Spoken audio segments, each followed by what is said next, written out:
The faces of my friends are alien to me now. The bars of my cage have altered my perception. I have trained with these men for most of life, and now all they see is the traitor I have become. It seems the entire army has taken the time to visit me in my cell. Faces that I once cherished and respected. Faces that now only glare, spit, and curse.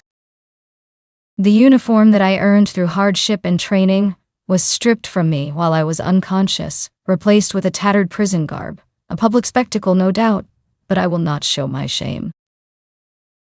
If there was any friendship amongst the prisoners, it has not been extended to me. The inmates watch me non-stop from the shadows of their cells. Some in lust brought on from their long incarceration, and others in disdain for the arrests I have made. These rusted iron bars, once a deterrent of crime, now has become my savior from the law and criminals alike. They grabbed me when I was sleeping. The bag the 2 male guards threw over my head has blinded me. A blindness that's supposed to cause fear and disorientation. Blindness that is doing its job well. I can tell it is the guards, and not the inmates kidnapping me. The heavy footfalls are a dead giveaway.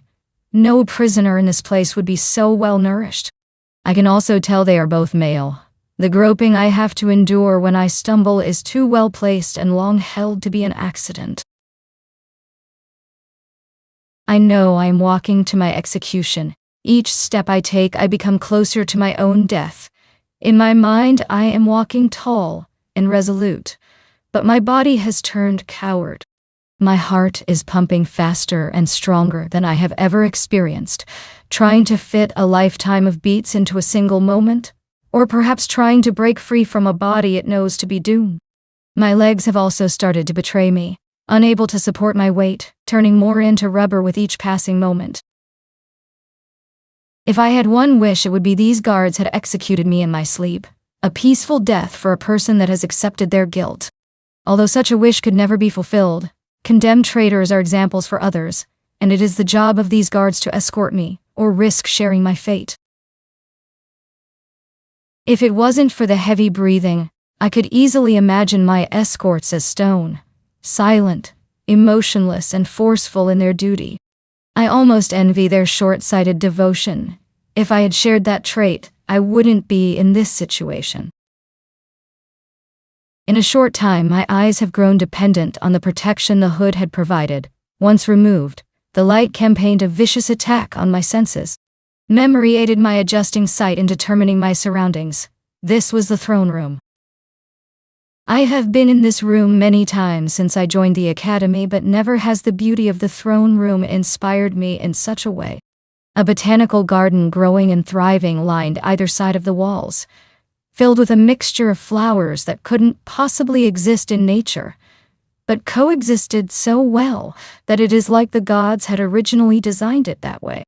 Golden stones that shimmered in the sun cut a path through the garden, leading all the way to the apex of the room, and there at the apex sat my king. As I made my way closer, embarrassment sunk in. The embarrassment a small child would feel facing punishment from a parent. I loved this king like a father, and in his majestic way, I know he loved me back. But I betrayed him. The king never made any of his subjects kneel before him. He told me once that he never believed himself above his subjects, but simply a guiding figure to a better kingdom. I'd like to think that's why I am kneeling now, a symbol of devotion to show my remorse. But really, I kneel because shame is forcing my head down and my body followed. Rise, child. The words the king spoke were soft, but commanded so much power.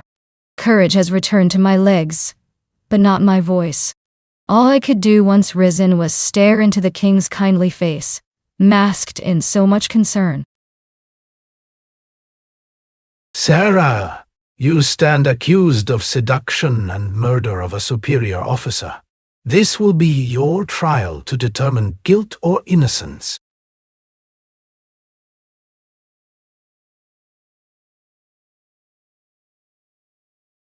Standing closest to the king was General Agnes, the highest-ranking knight in the king's army, and beautiful. Even now at my trial, I can feel the heat rush to my face, staring at his muscles threatening to burst free from his constricting armor, or help a smile when making eye contact with bright green eyes. Eyes that are now filled with suspicion. To the general's left, shyly looking down at his navel, was Liam. Here at the king's request, no doubt. Liam would not be ranked high enough to normally be present while the king held court. But it is a kindness from the king to have a friendly face here, even a face that won't make eye contact. Finally, a few steps removed from everyone else, reading aloud from a scroll, was Odo, a man whose greed is only surpassed by his sinister look. A look that's hidden by the distraction of too much jewelry. A deliberate attempt to remind others of his station, or a magician's glamour to distract from his character. I can't be certain. Although in all fairness, the kingdom has prospered since his appointment as viceroy. The wise and noble Dietrich, King of Evan, has decided not to solely stand in judgment of your trial. King Dietrich has appointed 2 others to form a tribunal. Odo's slithering mouth kept hissing what he was reading off the scroll. The tribunal is comprised of General Agnes, a superior officer and peer to the deceased, Liam, a knight of the same rank and peer of the accused. Finally, and most importantly, the king. I, Odo, viceroy and voice of the kingdom, will present this case in order to prove your guilt or innocence. Odo's last couple of words trailed off, signifying disinterest. Odo's voice turned from bored and disinterested to loud and important. The facts in the murder of Brooke are presented as follows. Witnesses have stated they saw you, Sarah, instigated a conversation with Brooke at Evening Flame, and sharing a flagon of Posca wine. When the flagon was empty, you dragged Brooke towards your tent in search of another. Brooke and I were at the start of something. More than a friend. Less than a flirtation. Odo's recapitulation of the witness statements seems to have already started to sway the judges. Agnes looks accusing, the king looks understanding, and Liam looks red in the face. The guard's report states that they responded to the sound of a commotion in your tent. Upon entry, they saw you partially naked and covered in blood, your inscribed dagger in Brooke's throat, and you laughing.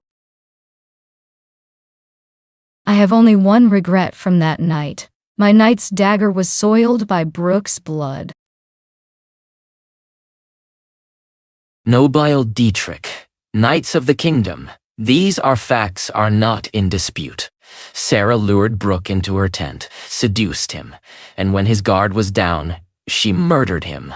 A vicious slaughter with the added insult of using the symbol of the knights to do it. When she completed her monstrous act, there was no remorse, only laughter. Odo uses strong words. I guess his forked tongue is lined with silver. Odo was silent for a few moments, a dramatic pause to let his words sink in. When his back was turned to the king and facing me, a smirk crept along his creepy face. Well, Sarah, it is now time for you to give your account of what happened, or preferably just admit your guilt now. Odo's hand waved dismissively as a finishing gesture. After a long, deep breath, I found my voice, and the story started falling out of mouth so fast, almost incoherent, a pleading desperation for them to understand and believe me. He was my friend, a mentor, an imagined lover. I don't deny what witnesses saw at the Evening Flame. It was fun. We had a few drinks, a few laughs, relaxed after duty. And we've done it 100 times before. It's a shame that one bad memory of a person can ruin 1,000 others. The flagon was empty, but our desire to stay and have fun was stronger than ever. I remembered I had more Posca in my tent, and Brooke was my escort. At the time, it was a noble gesture, and I thanked him for it. I choked back down the bile that came up with those words. Brooke was supposed to wait outside my tent. I found the flagon and was heading back out, but he blocked my way. Before I could protest, he kissed me. And for a second I was taken in, swept away on passion. My imagination had been building up in my mind. My eyes are too blurry from tears to see the faces of my judges anymore. After realizing what was happening, I pulled away. I tried to gently persuade Brooke to come back to the evening flame, rejoin the others. I was happy, a physical embrace, a promise of a romance, and we could have talked till morning on what that meant. More tears released when I realized I almost started to smile at that memory. I was on my back before I realized that Brooke had pushed me down. I can remember his face smiling. He probably thought it was a playful game. This is the last point where I could have forgiven him. I lost count how many times I yelled no and stop, but eventually he looked in my face, and shock and confusion were written all over his. He must have not realized that it was wrong up until that point. In my cell, replaying my memories, this was my fault. My guilt and shame for giving him, missing him. Now saying it out loud in defense of my innocence, I feel no more guilt or shame, only anger and justification in my actions. His confused look changed into anger so quickly it scared me. What was scarier is that he didn't say a word. It was so quiet in my tent I could still hear the laughter coming from the evening flame. He just grabbed me by the throat and started choking, and with his free hand, he started to tear open my gambeson. I felt a shiver run down my body, maybe from the cool air hitting my exposed skin, or terror on what I knew was going to happen next. My mind started to reach out for the last ounce of consciousness, but it was my hand that grasped the dagger strapped to my leg. I can remember when I grasped the hilt, it felt like I gained my power back. I don't remember making the thrust into Brooke's neck, but the second the spray of blood hit my body, I was more awake and alert than I think I have ever felt. A surge of adrenaline from a well-fought victory. The irony is, I used to always celebrate victories with Brooke after I won in the practice yard. I don't know how long it took the guards to find me. The blood was cold by then, and I was hysterical. If the guards say they saw me laughing over the corpse, it was laughter out of desperation. If the guards had come a minute sooner, they would have watched me screaming how sorry I was to the slowly graying face of a former friend.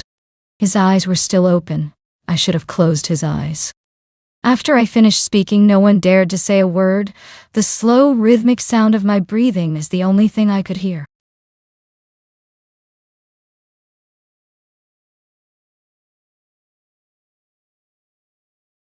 Odo broke the silence. We will await the tribunal's decision. There is solemn, almost sad tone in Odo's voice now. Could there actually be human feelings inside that snake after all? Guards escort the prisoner back to her cell, so the tribunal can deliberate and reach a verdict. Odo's command wasn't a surprise, but the thought of returning to that cell is disheartening. Deliberate. After just hearing all of that, I say we vote now.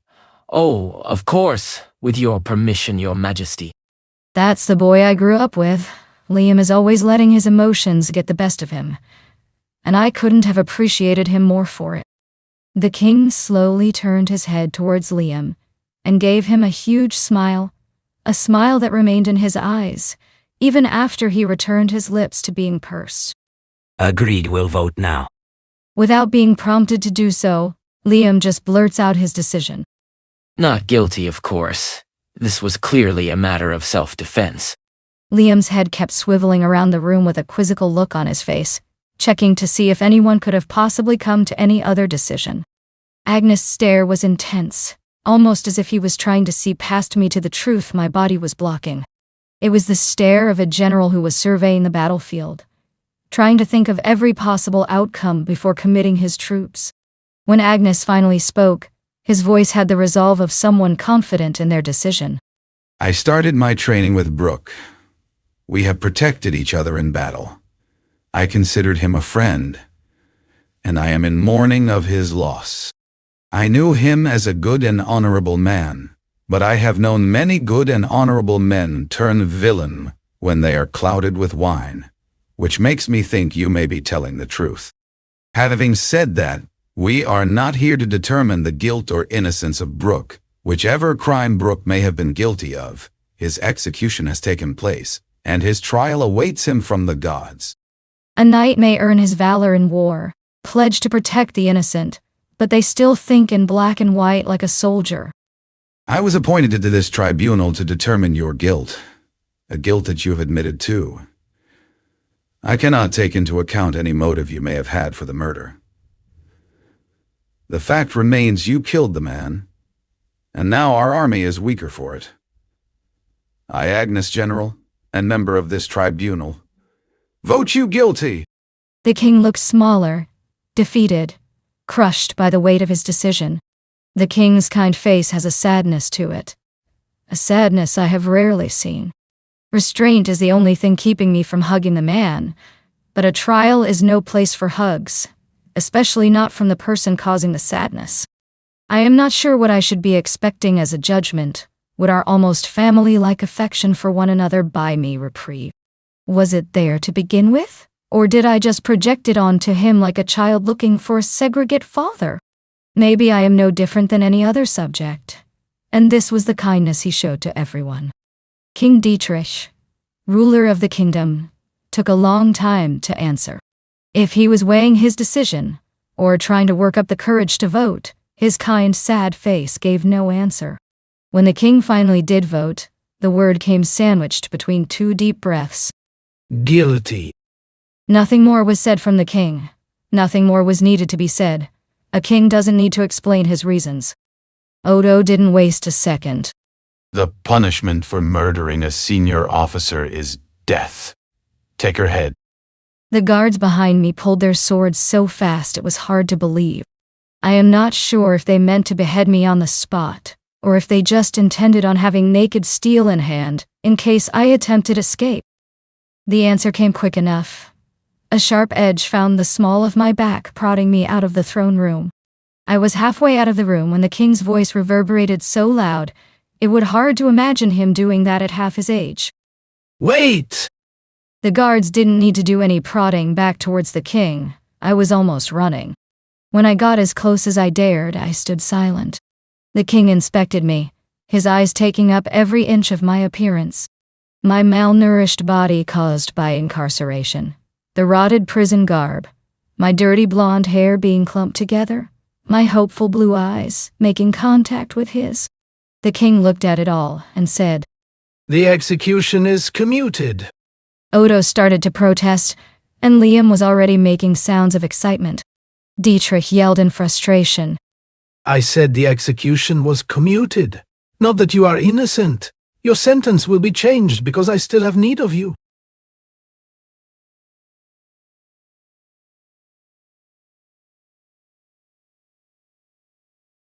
The throne room fell silent once again, allowing the king to continue speaking using a tone of voice that he is more accustomed to. I doubt the rumors have spread as far as the prison, so you may be unaware that we are at war or close enough to it. Vincent is dead. Our spies say it was sudden, and not without suspicion.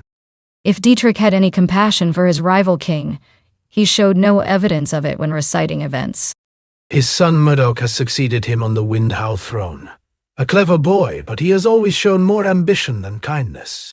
Liam's brow was furrowed, and his voice uncertain as he was trying to remember his history lessons. Why would the succession lead to war? Our kingdoms have been at peace for a generation, ever since we helped Vincent claim a throne over his brother. Dietrich's head turned to Liam, nodding. It's true we provided King Vincent aid in their civil war, but King Murdoch is not bound by any loyalties his father may have had, especially one that happened before his birth. The king continued, addressing the entire court.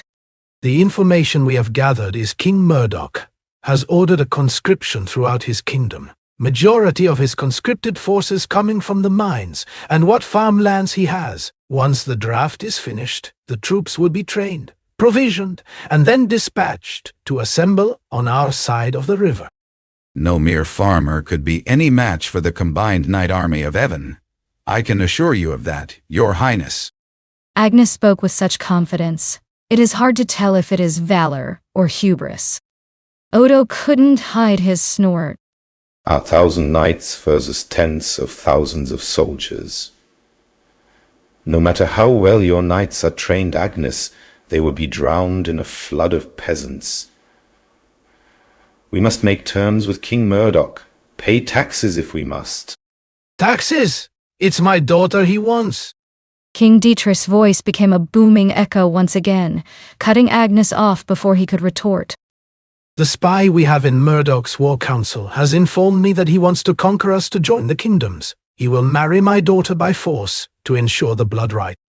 Dietrich's face turned a deeper shade of red with every word he spoke. Your 6-year-old daughter? Liam questioned under his breath. Kylie, it's time. The king addressed a closed curtain adjacent to the throne room. As the curtain parted, a small walking mirror approached. Her long, curly blonde hair bouncing back forth and forth in front of her big, bright blue eyes. She looked so much like me when I was that age. We could have been mistaken as sisters. The little girl stood beside the king, straightened her regal gown, and went rigid with practiced poise. Not far behind the princess was an elderly man dressed in the robes of the god towers. The man had a wrinkled, stern look about him, but was lessened by the softness in his eyes. When the elderly man finished his slow, unsteady walk across the throne room, Odo announced them in proper fashion. Presenting Princess Alyssa, the heir apparent of Evan. Odo paused in the introductions to allow time for everyone in court to bow, and in return for the princess to curtsy.